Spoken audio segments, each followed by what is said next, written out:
dito sa lupa. No? A little heaven on earth.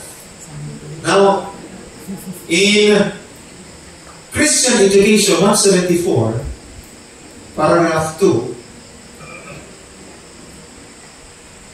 ang ating theme is preparing families for heaven. Preparing families for heaven. All the lessons of which, sabi ni Sister White, I have spoken in this article are needed. Kaya, we will present it sa lahat, no? If properly heeded, they will be like a bulwark that will preserve our children from the evils which are flooding the world. Bulwark meaning a solid wall-like defense. Bulwark. So, dipinsahan. Kumbaga, i-hedge, i-coral. No? Yan. We want temperance at our tables. Challenge, no? Sa lahat ng mga families na nandito. Do we have temperance at our tables? Meaning sa ating mga pinakain, iniinom. We want houses where the God-given sunlight and the pure air of heaven are welcome. So remember natin yung 8 natural doctors. 8 natural, ano yung tawag? Ha? Laws of health. Yun. We want a cheerful, happy influence in our homes. Kumusta yung ating mga families? Ang mga bata pa, happy? Ha? We must cultivate useful habits in our children. Useful habits. Meaning, may mga habits na hindi useful. Anong i-cultivate? Useful habits in our children. Sino mag-cultivate? Parents. And must instruct them in the things of God. It costs something to do all this. May kapalit. Kumbaga. No? May value. May worth. May, kumbaga, naatay, pag-abuhaton, mag-effort. Okay? It costs prayers, yun, tears, and patient of repeated instruction. Anong sa'yo makadungog ka sa mama? Uy, balik naman na ito. No, makadungog ka. Ikinahanglan nyo di ay. Okay, gino.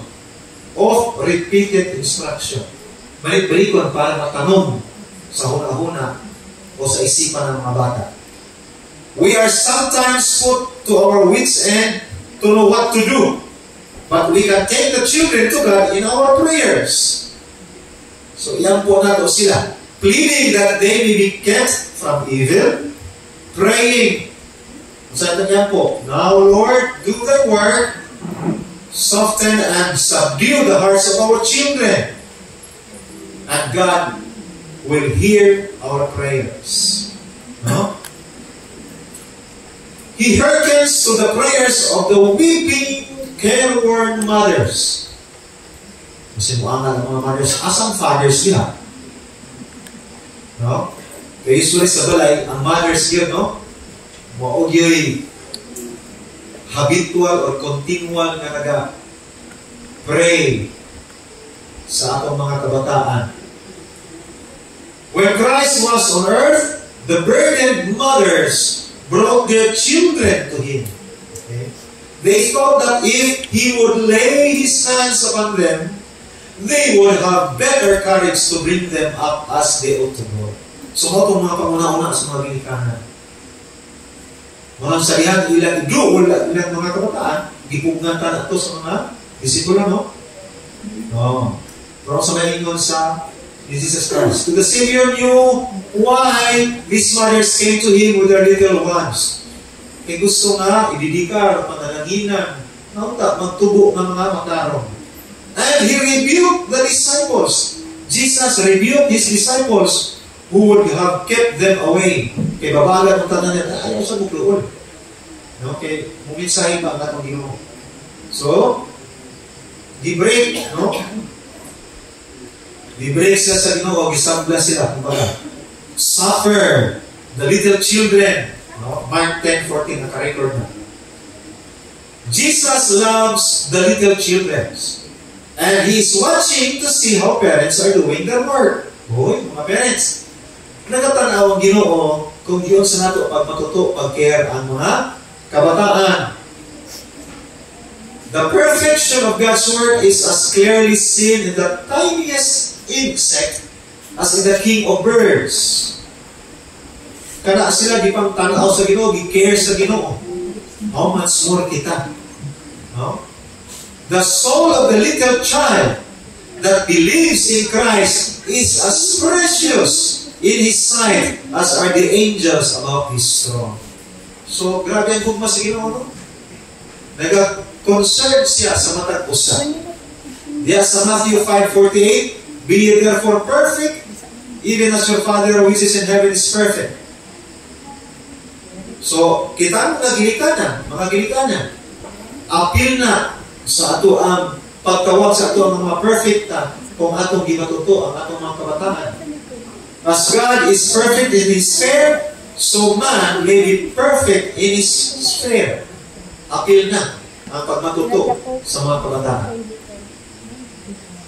Counsels on Help, 419 paragraph 1, whatever the hands finds to do should be done with thoroughness and dispatch.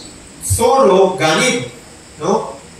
I-dispatch, meaning buhaton na yun, to send off or away with promptness or speed. Dili maglangay-langay. Kung sa mayo, alabuhata. Labi na para sa mga kabataan. Faithfulness and integrity in little things. The performance of little duties and little deeds of kindness will cheer and gladden the pathway of life. Isa kung sa kagamay, ang mga kasagaran sa mga amahan, no? Para nila, marag, gamay naman natin, naman kaya na mapansin, pero importante gidaya. No?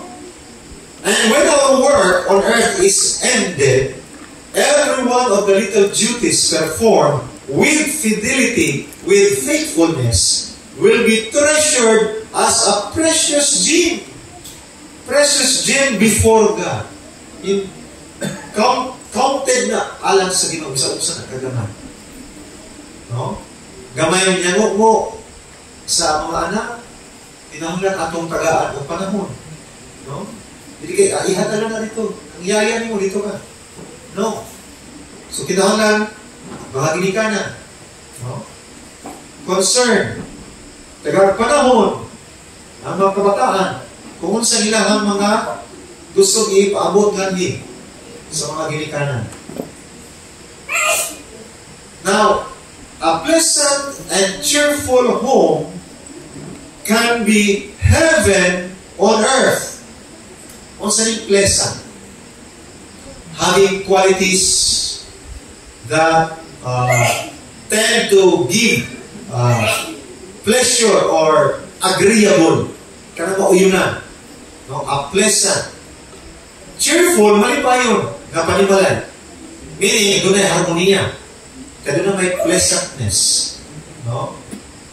A pleasant and cheerful home can be heaven on earth. Mamahimong langit ang panimalay na malipayon. Doon ay harmonia. Doon ay managiusa. Mamahimong usap ka panimalay. No? A home can be a heaven on earth.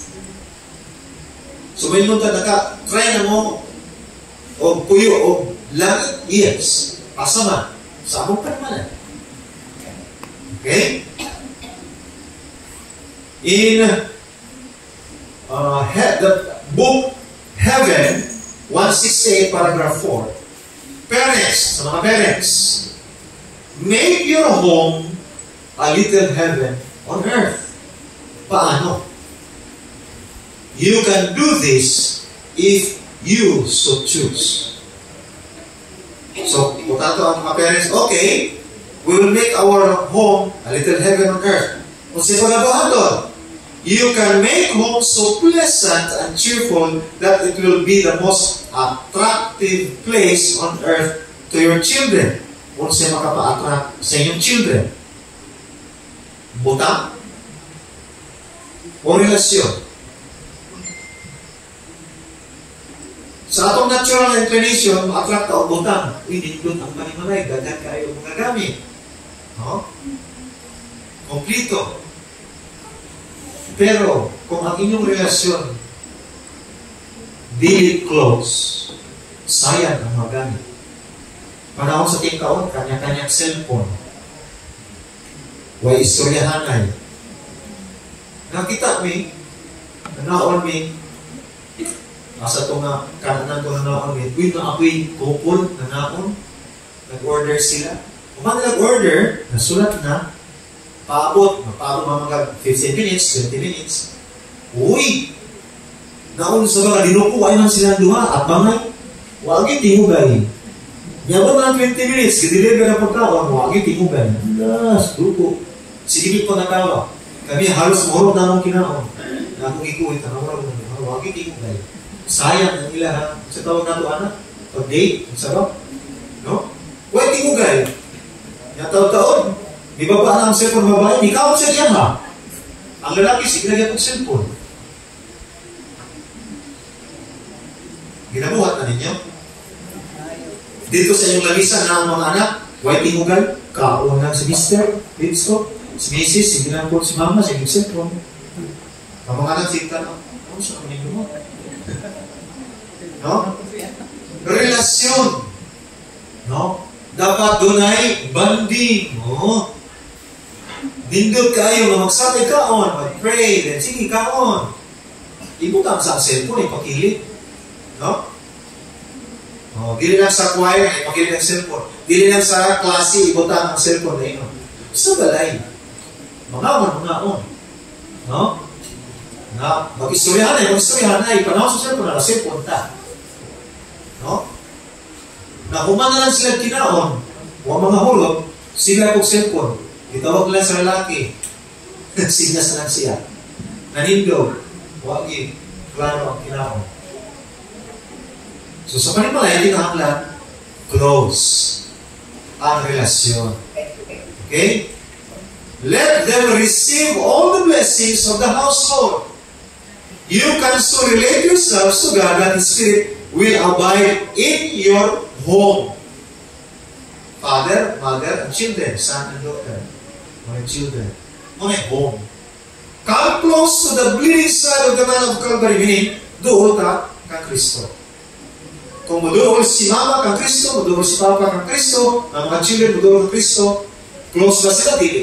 Magka-close, kaya isa mo nilang tayo na. Dili man, si Papa to ang Kristo dito, si Mama to ang Kristo dito, kami diya. Dili, oy, isa. No?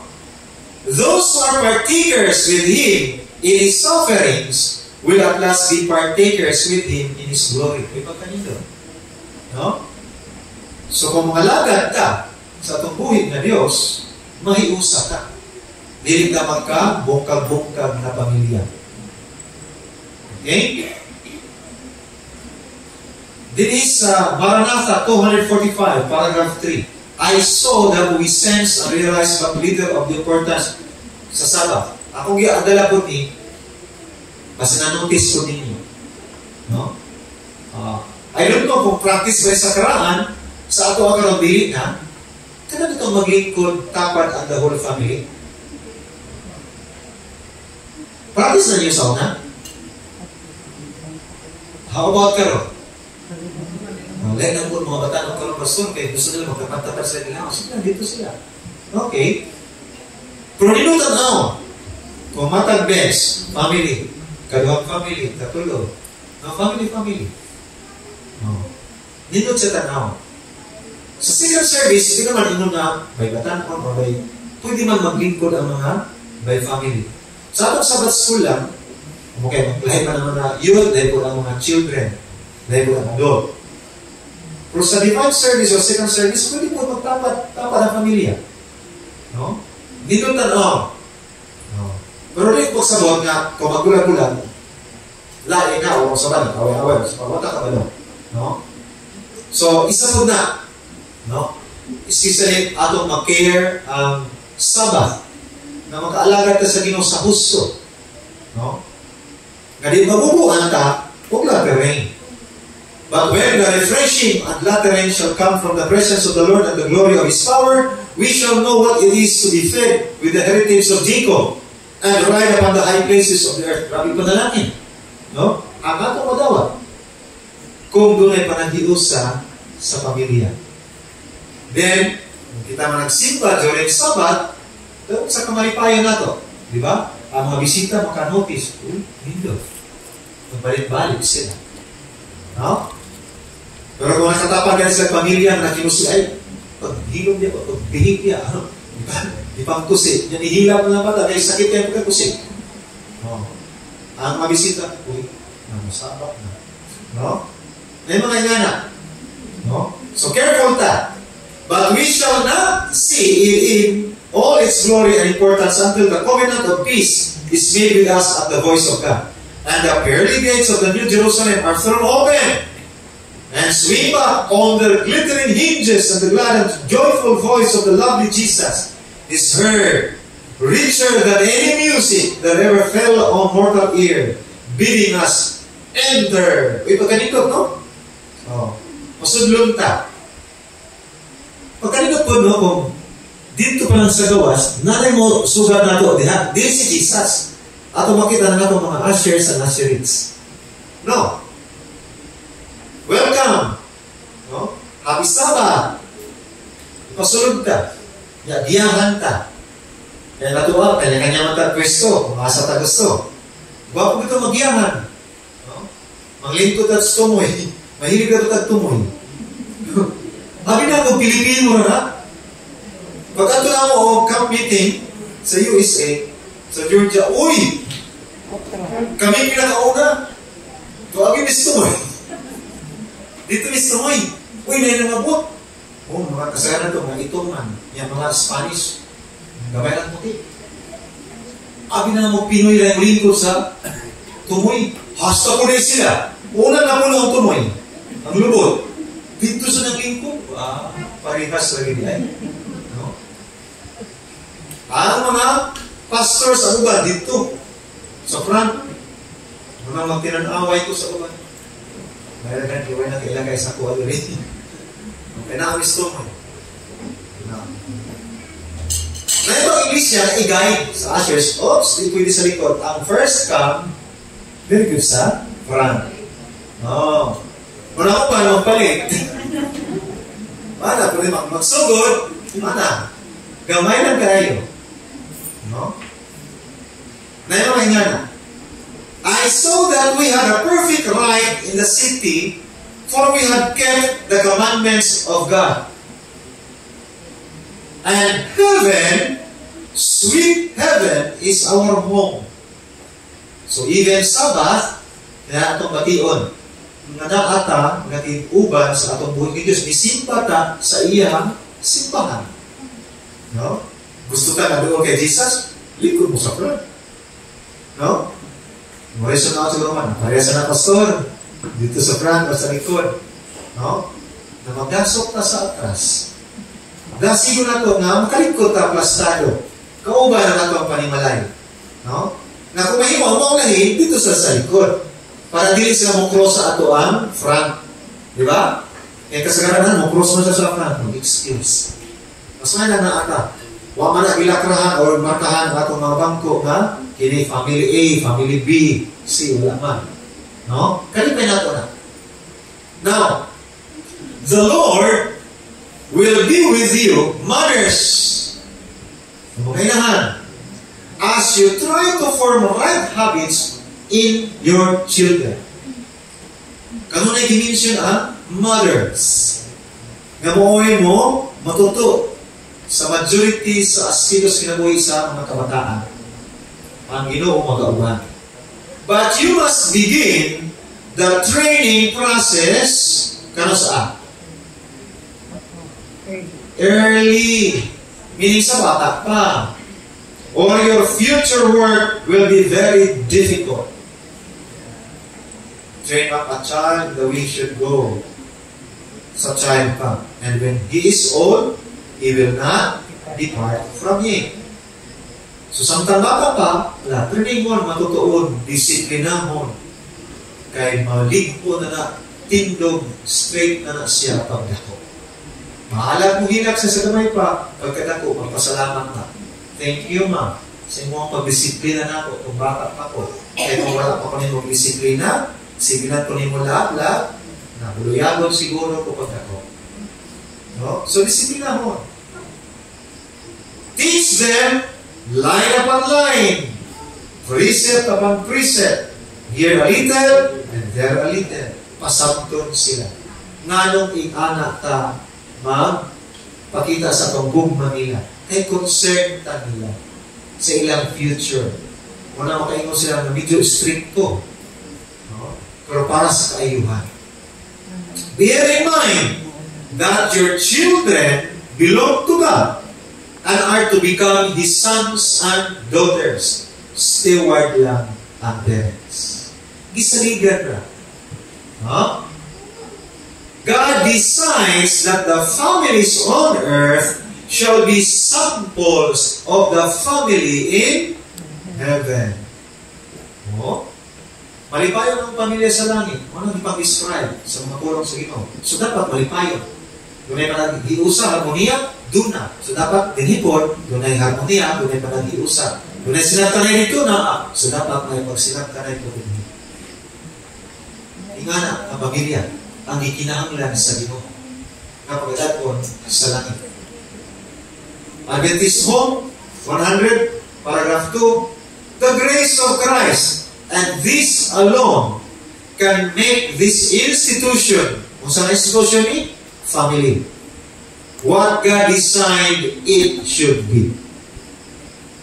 An agent for the blessing and uplifting of humanity. Kung saan nga agent? Family. For the blessing and uplifting of humanity. Kinsa may magtinabangay para motabang ta sa uban, di ba kita? Composed of families. Mamahimutan padalangin nila. Sa mo share ta og mga blessings na na-receive na to ngadto sa uban. And thus, the families of earth, in their unity and peace and love, may represent the family of heaven. Di ba daghang mga laga? Mo ninindog. No? Mujuin ko ani nga grupo. Kung palangit man na sila. Oh. Gusto ko mo join, o atog langit, so mo join ka lang, kinindot ang ilang pamilya. Close ang ilang banding. No? My life today, page 84, paragraph 3. We must have the Spirit of God, or we can never have harmony in the home. So, unsa ang maghatag og harmonia sa panimalay? The Spirit of God. We cannot cherish home affection with too much care for the home, ang panimalay, if the Spirit of the Lord dwells there, kung magpuyo ang Espiritu sa Diyos sa atong panimalay, is a type of heaven. Ito kanindo. So kung mag-ingon sila, nakapuyo na mong langit, asa man, among panimalay. Pag kanindo. No? Everything that would tend to mar the peace and unity of the family circle must be repressed. Kung sa itong mga circumstansya, no? Mga eksperyensya, sitwasyon na makadaot sa relasyon sa panimalay, kinahanglan dili i-welcome. No? Cellphone, careful ta. Tuno sa atong boses, careful ta. No? Decision making, careful ta. So, kinahanglan masabtan sa tanan. No? Para doon ay manag-iusap. Pag sinabtanay. Kindness and love, the spirit of tenderness, pagkamalumo, and forbearance, kung saan yung forbear, pag tinawato, will be cherished. If one errs, kung naay magkamali, magkasayo, the other will exercise Christ-like forbearance. Mga sa panimalay, sa mga couple, kung mainit ang isa, buong na ang isa. No? Kung sa panimalay na inisalta, magpabubos ang uban para magbira, makalma po, so mapanatili, no? Ang kainiton, ang gugma sa pamilya. This is Signs of the Times, November 14, 1892, paragraph 2. If we are doers of the Word of God, if we are doers of the Word, we shall daily, matatalaw, bear the cross after Jesus, subdue self, and thus bring harmony into the homeland. Kung nga ng kaugalingon, nagara ka ng dali ka sa puton, no? Mga magsininyasay ng among mga mata. Salta ng tinog. So baba, no? The sweetest type of heaven is a home where the Spirit of the Lord presides. Na ang Diyos, no? Walang usap uban dito sa pamilya. Pusis mo, balong ka tasiringan. Paano na itong suga? No, na. If the will of God is fulfilled, the husband and wife will respect each other and cultivate love and confidence. Bana o asawa, no? Magrespetuhay kay nagkita mo dagko na mo. No? Oh, naanay gipang baon nga dili parehas sa inyong kinaiya. No, respetuhay na lang. Ay, ingana di ka. No. So, paubos. No? Kaya wag mo nakita sa bata pa mo, uy, tanggalan na ng kinaya ha. Kaya the future, kita ba bayang prison. Kung wala ba yung ana. No? O, di ko ganaan na nga batasan mo. Ikaw ba yung ninyo man ako? Wala ba yan ng kinaya? No? Wala ka na na-practice. Bisan pa ng mga uban pina na maragi, isang tawa na, gisabong, ano na? O, hibuya. O, wala siya nagkita ay. Lagi yung lungsod siguro, wasa pa. Pagkita na, dako na.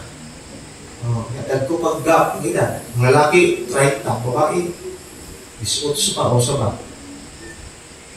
He who manifests the spirit of tenderness, forbearance, and love, so balik ng mga kinaya, ha? Will find that the same spirit will be reflected upon him. So, muna nga mga kinaya ang ibalik, no? Spirit of tenderness, forbearance, love. Where the Spirit of God reigns, mamatong kinaya sa inyo. Katong forbearance, tenderness, love, no? Kung naadaw ni, mo'y maghahari, there will be no talk of unsuitability in the marriage relation. Katong makadaot sa relasyon, no? Dili ko ang i-mention, isbutan. Kasi mo, usalta na lang ang nauna. Napulo na magod ko, oo, ninuhin nga na. So, salida na kapag puno kang salok, sa kag, asawa, pamilya, why puno ay? Di ka mapuno. Kaya naman, na ang Espiritu sa Diyos, kanunay hilison, tunawon ang dili maayo ng mga kinaiya. Mupundo ba na? Mutubo ba na? Ma-file up? Dili. Kaya hilison man. Mawala. Yung mga bundayong sa balay, bantay lagi. Hilison daw, yung pastor. Atong praktison. Kay gusto ng tao, langit, dinis sa atong panimalay, nagsaka na apata. Praktison na to. Di ba na? Larin. Di ba na ingon automatic na yun? Kinalang training. No? Mahalagan ko na. Praktison. I-check na. Bago ta nakaluhog sa simbahan. Huwag niyo na. Okay? Calm ka na. Relax. If Christ indeed is formed within the hope of glory, there will be union and love in the home. Kung maporma daw, no, si Kristo, masulod si Kristo sa atong kasing-kasing, na mga atong paglaom o himaya, o dunay panaghiusa o gugma diya sa panimalay. Christ abiding in the heart of the wife will be at agreement with Christ abiding in the heart of the husband. So dunay agreement, husband and wife. Pag mo na makita sa mga anak, balik tayo ng mga kabataan. Doon na sila yung pagtahod, honor, sa ilang parents. Nga naman, nagminahalay both. So nakita nila, wala nag-away. They will be striving together. Yan na.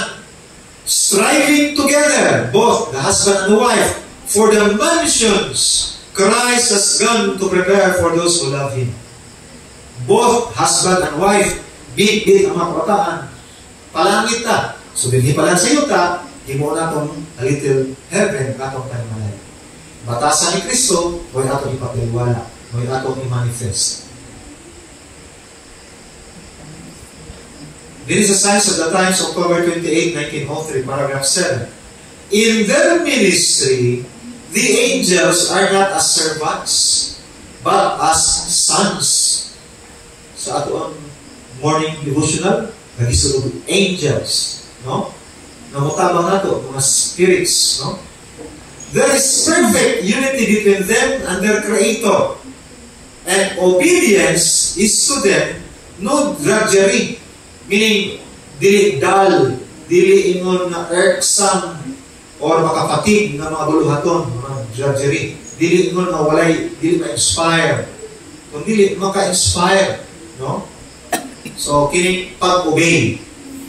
Love for God makes their service, ano saman? Joy, kalipay, no?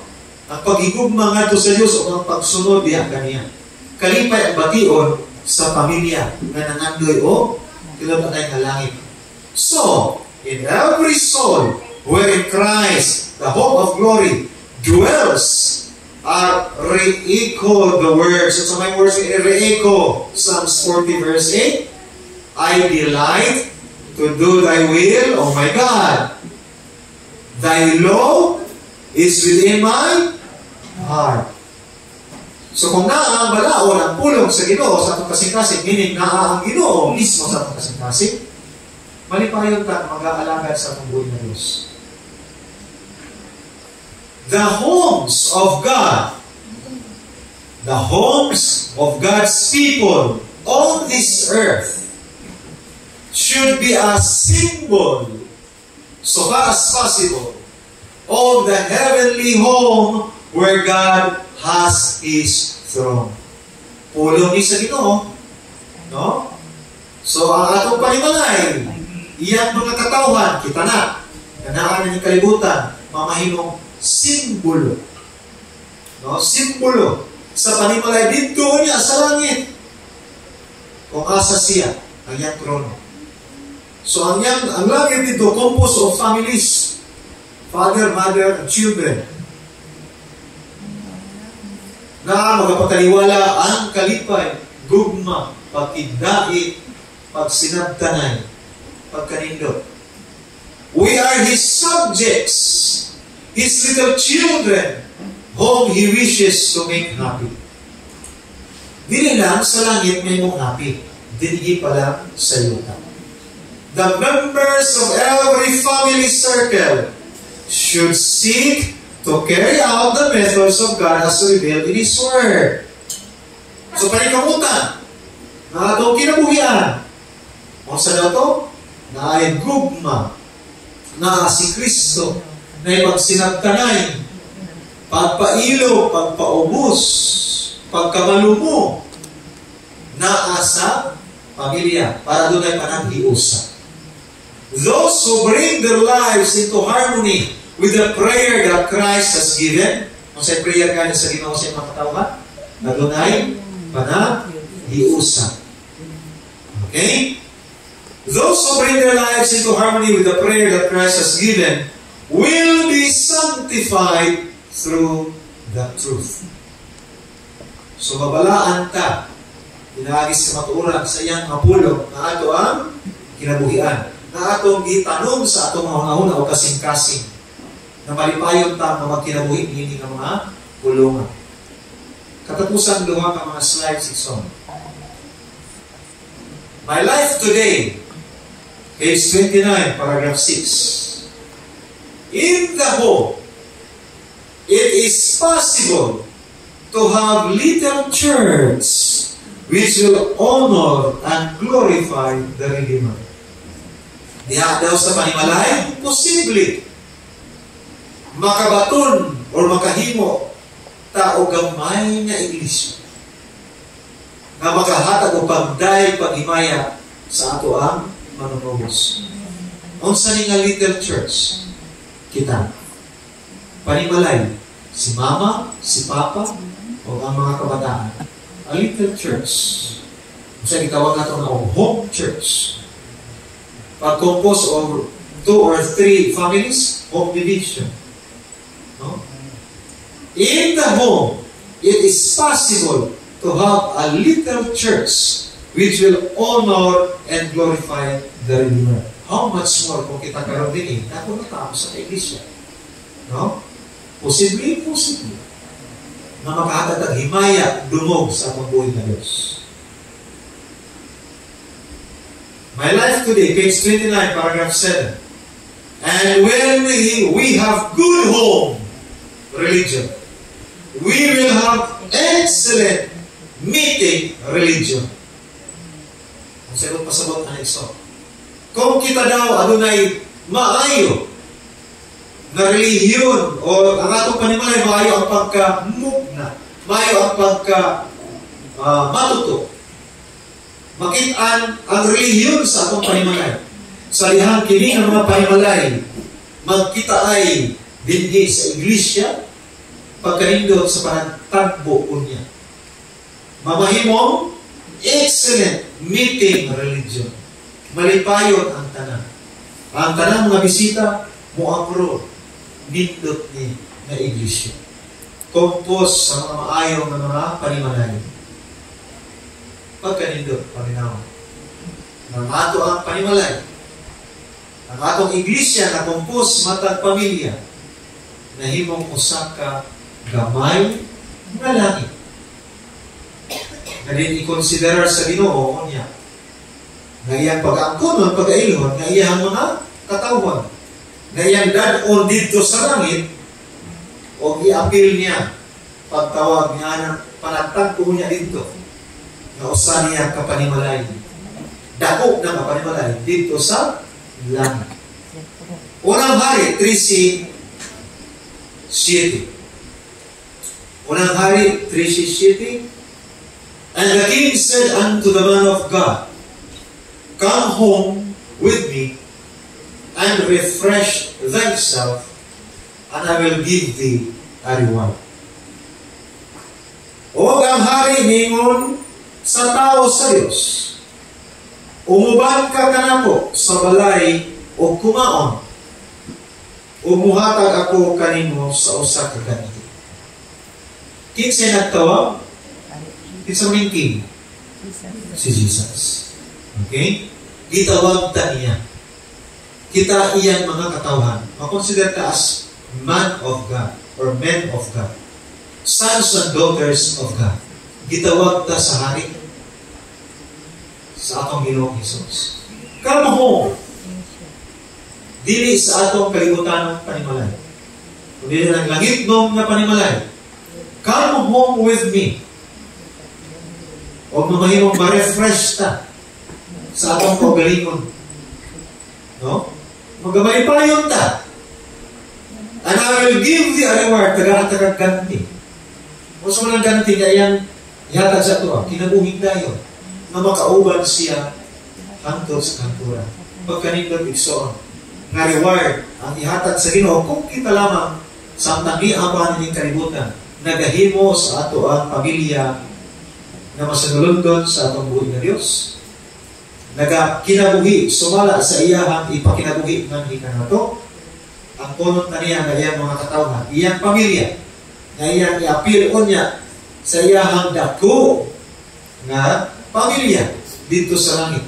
Makauba nato ang tanan mga linuwas o gilabi na makauba nato ang Diyos na may atong gihandom na atong makauban hangtod sa kanturan. Ang hinaot ko na mga pulong karon naga-giyas matako sa kanato. Na ang atong panimalay, a little heaven on earth is our home, our family. Ang Diyos mag-auban o mag-agiyas matako sa kanato. May gabi sa kanato. Amen.